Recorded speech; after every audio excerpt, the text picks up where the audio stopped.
Salut tout le monde, c'est Issou, j'espère que vous allez bien. Aujourd'hui on se retrouve pour le bilan de lecture de la première semaine du mois de mars 2024. Ça y est, on reprend enfin les bilans de lecture. Je me suis pris un petit temps pour me reposer après le grand voyage au Japon. Mais ça y est, on reprend les bilans de lecture chaque semaine, on est parti. Et cette semaine du coup j'ai lu 11 mangas et on va commencer tout de suite par les 5 premiers tomes de Komi cherche ses mots. Alors je vous montre les covers rapidement. Elles sont super mignonnes en plus.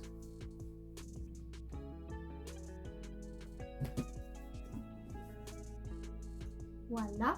Je vous mets le résumé du tome 1 juste ici. Alors, Komi cherche ses mots, c'est édité chez Pika. Le 6 juillet 2022, c'est un shonen et l'œuvre est en cours actuellement. Le tome 12 sortira le 3 avril. Alors, ça fait un moment que j'en avais entendu parler et j'avais acheté le tome 1 et ensuite j'ai trouvé le reste en occasion.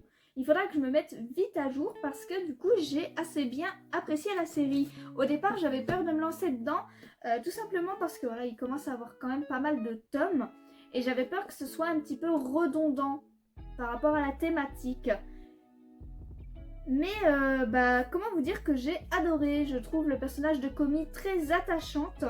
Mais notre héros Tadano qui va aider Komi est tout aussi attachant. Je trouve qu'ils ont un bon petit développement, une bonne relation tous les deux.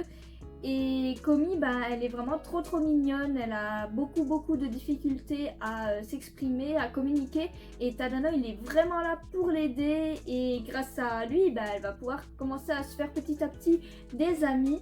Et c'est juste formidable. Franchement, il y a pas trop de redondance pour le moment. Les relations entre les personnages sont plutôt intéressantes. Les personnages sont assez divers et variés également. Et les amitiés que Komi va du coup créer avec tous ces gens-là, elles sont vraiment pas copier-coller. Ils ont tous une personnalité différente, les relations sont assez différentes. Et on voit même parfois que Komi peut sortir un petit peu un petit caractère, surtout pour prendre la défense de Tadano parce qu'elle est du coup très attachée à lui, parce que c'est son premier ami et qu'il l'aide beaucoup. Et franchement, je les trouve très attachants, très touchants. Bon, les personnages secondaires, pour certains, sont vraiment quand même très perchés, très tirés par les cheveux.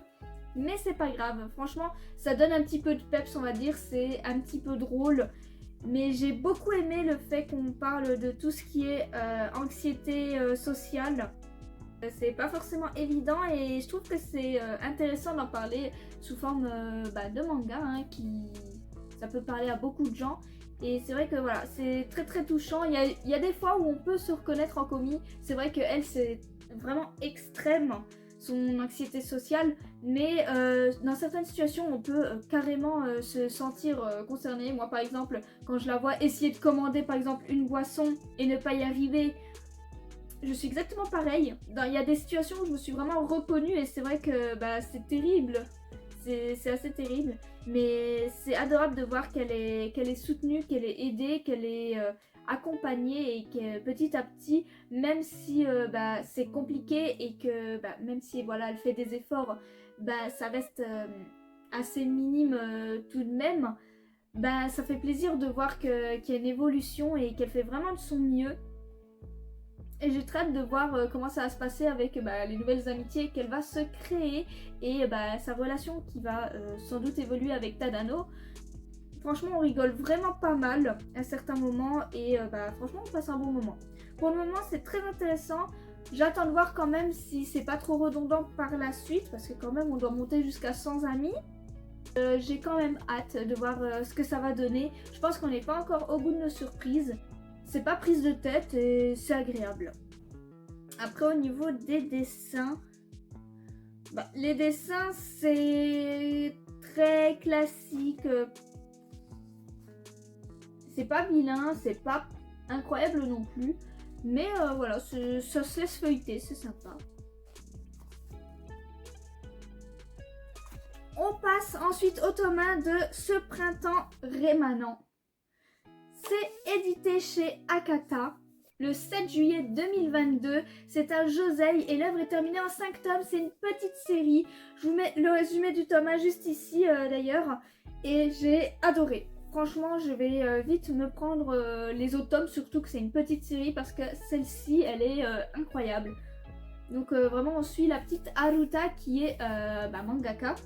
Et en fait, elle a fait une série qui a cartonné.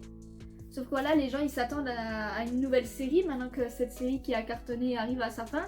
Sauf que elle se sent pas capable et elle se sent même pas legit de le faire parce qu'on apprend que elle a complètement volé l'idée en fait de son histoire à un ami qui est maintenant décédé. Et du coup, elle se sent vraiment pas legit en fait. Elle lui a pris son œuvre et elle a mis son nom dessus. Donc c'est vrai que c'est assez terrible. Mais ce qui est assez incroyable, c'est que du coup, dans cet élan de regret, elle va retourner dans le passé, à l'époque où elle a rencontré du coup ce garçon. Elle va perdre la vie à l'avenir. Et en fait, elle va voir une opportunité de pouvoir faire en sorte qu'il puisse réaliser ses rêves avant de décéder.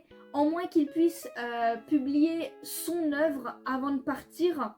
Ça serait en moins ça de gagner. Sauf que ça va pas se passer comme prévu. Voilà, elle va changer des choses. Sauf qu'en changeant des choses, y a des fois où elle va accélérer la mort de ce garçon. Et autres, enfin, va y avoir beaucoup de changements. Rien ne va se passer comme prévu à chaque fois. Ça va être différent. Impossible de prévoir ce qui va se passer en fait. Alors que normalement, ça devrait couler tout seul. Enfin, elle connaît le passé, elle connaît l'avenir. On peut changer directement en un claquement de doigts et ça, elle peut même pas le prévoir finalement, alors qu'elle devrait avoir un avantage. Donc, on va se retrouver à voir le jeune homme perdre la vie plus tôt. Et c'est vrai que je suis assez intriguée de voir comment est-ce qu'on peut sauver ce jeune homme. Est-ce qu'on peut le sauver? Est-ce qu'il va pouvoir publier son œuvre à son nom? Est-ce que notre héroïne va pouvoir se pardonner aussi pour cet acte? Parce qu'on voit qu'elle s'en veut vraiment. Et je trouve l'œuvre vraiment intéressante. On sent qu'elle doit faire quelque chose, mais on ne sait pas encore quoi. Elle doit faire quelque chose qui va permettre à ce garçon de pouvoir publier son œuvre, peut-être de survivre même, peut-être qu'ils pourraient avoir un avenir tous les deux, parce que on voit bien que là, du coup, en faisant en sorte de le connaître plus, on découvre de nouvelles facettes de la personnalité de notre héroïne, on découvre de nouvelles choses par rapport à ce garçon également, on creuse leur vie, on creuse beaucoup de choses, rien ne se passe exactement à l'identique, forcément. Et c'est vrai que c'est intéressant parce que du coup on creuse bien les personnages et on a juste envie de voir ce que ça va donner par la suite. Est-ce qu'il va pouvoir survivre? Est-ce qu'il va pouvoir percer dans cet art? Et est-ce qu'ils vont peut-être pouvoir être un jour heureux tous les deux? Je ne sais pas. En tout cas, c'est vrai que j'ai hâte de lire la suite, mais ça a été très sympa. Ce premier tome est vraiment très très bon, il nous met direct dedans. Et c'est vrai qu'il est assez touchant et je pense qu'on n'est pas au bout de nos surprises. Je pense qu'il nous réserve pas mal de larmes. Je m'avance peut-être, mais ça a l'air d'être une œuvre vraiment très touchante et j'ai très hâte de découvrir la suite. Et puis au niveau des dessins, en plus, c'est super mignon.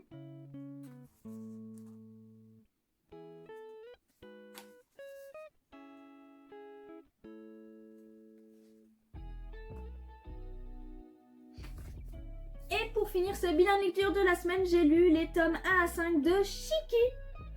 Je vous montre les covers rapidement.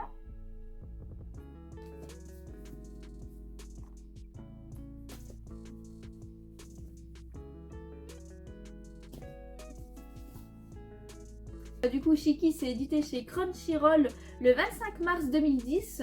Ça date pas mal. C'est un shonen et l'œuvre est terminée en 11 tomes. Et je vous mets le résumé du tome 1 juste ici. Alors Shiki, je suis trop contente. J'ai trouvé les 5 premiers tomes là en occasion. Bon, malheureusement, ça va être compliqué de trouver la suite vu que c'est plus commercialisé. Et qu'il y a des gens qui les vendent un bras, comme d'habitude. Mais Shiki, c'est une œuvre que j'avais découvert en animé il y a longtemps. Et là, je suis tombée sur les mangas et ça me fait bizarre et ça m'a fait trop plaisir.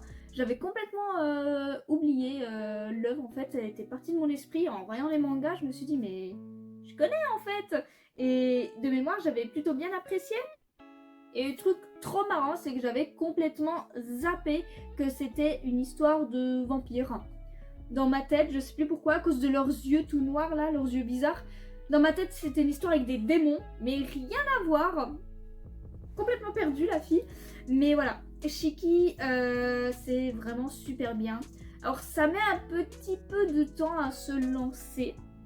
Mais une fois qu'on est lancé, ça ne s'arrête plus. On est dans un petit village. Et dans ce petit village, vous voyez, il y a des gens qui meurent. Et chaque jour, c'est de pire en pire en fait. Plus on avance dans l'histoire et plus les gens meurent à la pelle. Limite, tu dis que dans 3 mois, il n'y aura plus personne dans ce village tellement ça va vite. Ça s'enchaîne.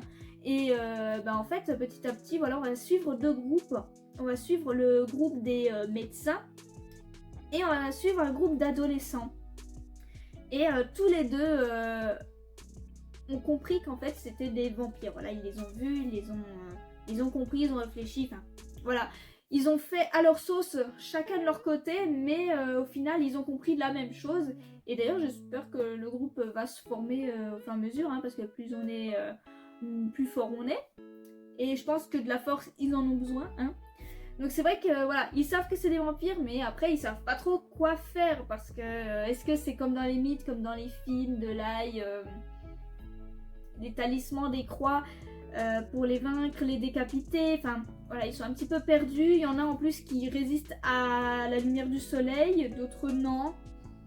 D'ailleurs en plus, il y en a qui se réveillent en vampire, d'autres restent juste morts. Il y a comme des élus. Et c'est vrai que c'est assez intéressant, voilà, les vampires ils sont obligés de boire du sang pour survivre. Et en même temps, ça transforme peut-être les gens quand ils le font. Ça arrive pas tout le temps. Et du coup, du côté de nos héros, ils essayent d'arrêter ça. De manière médicale, ils annoncent que c'est une sorte d'épidémie, hein, un virus. Mais parce que dire que c'est des vampires, c'est un peu une histoire à dormir debout. Hein. Mais c'est vrai qu'ils savent pas trop comment faire pour arrêter ce massacre. Parce qu'à la vitesse où ça va, le village, ça va juste devenir un village de vampires. Et c'est super intéressant. Mine de rien, il faut pas s'attacher aux personnages, hein, parce qu'il y en a vraiment beaucoup qui décèdent. Et il y a même des personnages auxquels on pourrait s'attacher, s'accrocher, je pense, qui du coup disparaissent, se transforment. Et c'est vrai que ça peut faire un petit pincement au cœur. C'est super sombre, hein, ça peut être assez violent, mais c'est super intéressant. Franchement, le récit il est super bien. Le début est un petit peu lent à se lancer, mais une fois qu'on est dedans, ça ne s'arrête plus, ça s'enchaîne. Et du coup, on est assez intrigué par la famille de vampires qui s'est installée et qui a lancé toute cette catastrophe. On a envie d'en savoir plus, on a envie de les connaître, de connaître leurs intentions, leurs buts.